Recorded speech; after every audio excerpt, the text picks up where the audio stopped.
Vídeo 8 da série Assuntos Diversos, Eclésia, chamados para fora, aleluia, cletos, chamados, inimigos de Deus, perdão. Vamos abrir essa série, que Deus abençoe sua casa, Deus abençoe sua família. Pastor Leandro Ramos aqui de São Luís, Maranhão, Brasil.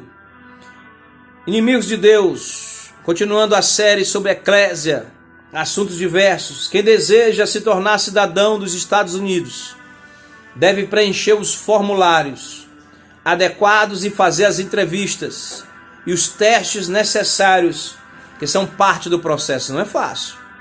O candidato também deve renunciar à sua cidadania de origem e jurar fidelidade à sua nova pátria. Forte.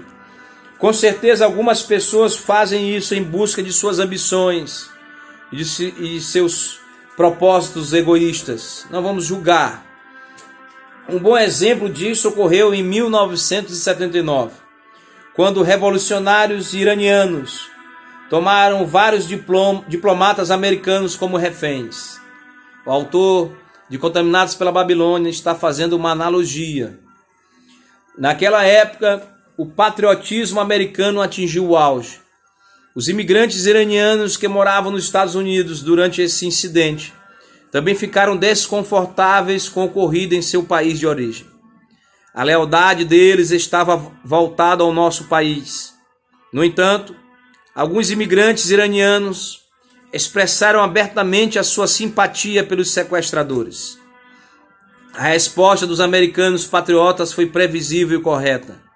Se o governo dos Estados Unidos tinha de boa vontade aberto o seu coração e a sua terra para esses imigrantes, que frequentavam as melhores faculdades com bolsa de estudo e estavam empregados em um nível inimaginável no Irã. Então, como era possível que eles mostrassem simpatia pelos inimigos da nação que os acolheram? Onde estava a gratidão pela liberdade e pela oportunidade que tinham recebido? Essa não é uma analogia perfeita com quem recebe autorização para entrar no reino e mesmo assim nega a fidelidade a Deus e despreza a graça que lhe permitiu a entrada? É uma pergunta. A pessoa recebe as chaves do reino dos céus, Mateus 16, 19. E tudo que diz respeito à vida e piedade, 2 Pedro capítulo 1, versículo 3. Leia, abra sua Bíblia. O Senhor dá ordem aos seus anjos a respeito dela. Salmo 91, versículo 11. E como se tudo isso não bastasse, ele atende ao que deseja o coração dela. Salmo capítulo 37, versículo 4. No entanto, em vez de agradecer ao Pai Celeste por tudo o que recebeu, ele vive um conluio com os inimigos dele. É forte, as trevas, Satanás. Quanta ingratidão! Seria a fé que ela professa em Jesus Cristo uma farsa? Ela recebeu Jesus apenas pelo que pode obter dele? Steve Harrison tem pensamentos semelhantes. Hoje o cristianismo é oferecido sem que haja mudança de reino, nascimento. Muitos cristãos se familiarizam com a cultura cristã. Aprenda a linguagem, a música e as e as prioridades. Talvez tenham respeito pelas regras e apoiem a igreja com seu dízimo. No entanto, mais uma vez, apesar de todos esses esforços, ainda não são cidadãos do reino de Deus. Por quê? Por quê, irmãos? Porque não reuniram o reino da Babilônia.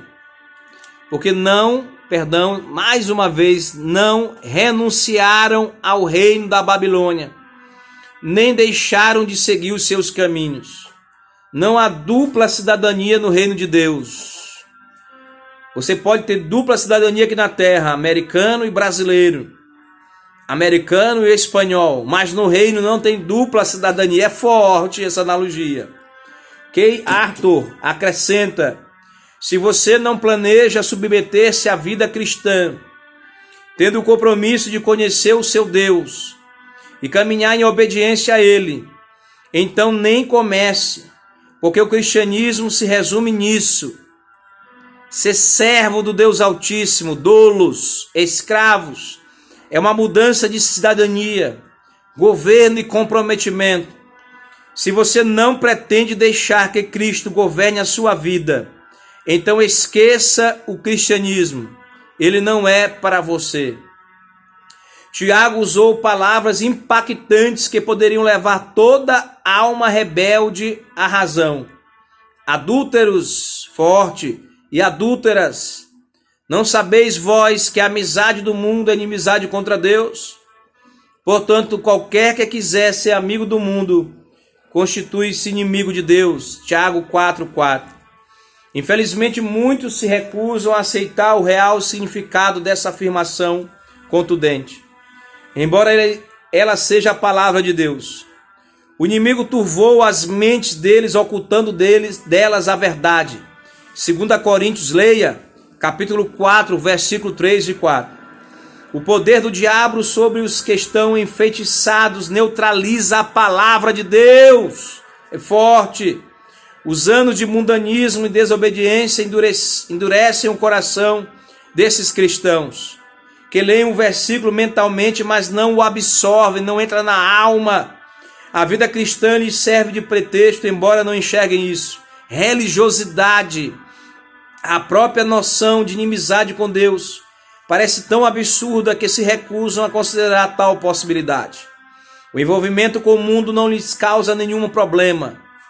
Talvez por medo do que possam descobrir, eles não sondam o próprio coração, sem querer se soltar das garras que o mundo colocou no seu interior. Simplesmente ignoram ou desmentem o significado óbvio desse tipo de versículo. Por outro lado, assim que lê a advertência de Tiago, o cristão de coração sensível logo faz um inventário de suas motivações e atitudes. Estou permitindo que a mentalidade mundana me afete? Guardo alguma luxúria que permita ao inimigo me tentar? Senhor, mostra-me onde eu preciso de arrependimento. Ó Deus, retira o amor pelo mundo do meu coração. Separa-me para a tua grande obra. Jesus, toma o teu devido lugar dentro de mim. E em resumo, assim que percebe as evidências do mundanismo, o verdadeiro servo de Deus busca o arrependimento, até que todo o mal tenha sido erradicado na sua vida. Amados irmãos, saiam daí. Esse é o tema central da eclésia. Chamados para fora do mundo, chamados para evangelizar o mundo, chamados para missiologia, missões urbanas, missões transculturais. Não é para ficar só em quatro paredes. O apóstolo Paulo fala em Atos dos Apóstolos sobre Antioquia, uma igreja pequena, uma igreja forte, que servia de celeiro para Jerusalém.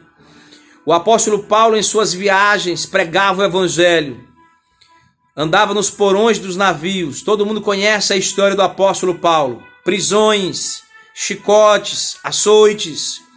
Quando eles precisavam se regenerar espiritualmente falando, eles voltavam para a igreja de Antioquia. Vamos abrir a palavra de Deus nesses segundos finais. Abra sua Bíblia Sagrada em Atos dos Apóstolos. Vamos ler alguns versículos que possivelmente conseguiremos ler em alguns segundos. Deixa eu dar um versículo. Atos dos Apóstolos, capítulo 11, está escrito. Versículo 1. E ouviram os apóstolos e os irmãos que estavam na Judeia, que também os gentios, os forasteiros, tinham recebido a palavra de Deus. E subindo Pedro a Jerusalém, disputavam com ele os que eram da circuncisão, da antiga lei, dizendo: entraste em casa de varões incircuncisos e comeste com eles. Mas Pedro começou a fazer-lhes uma exposição por ordem, dizendo: estando eu orando na cidade de Jope, tive num arrebatamento de sentidos uma visão. Via um vaso como um grande lençol que descia do céu e vinha até junto de mim. A graça e a paz do Senhor Jesus.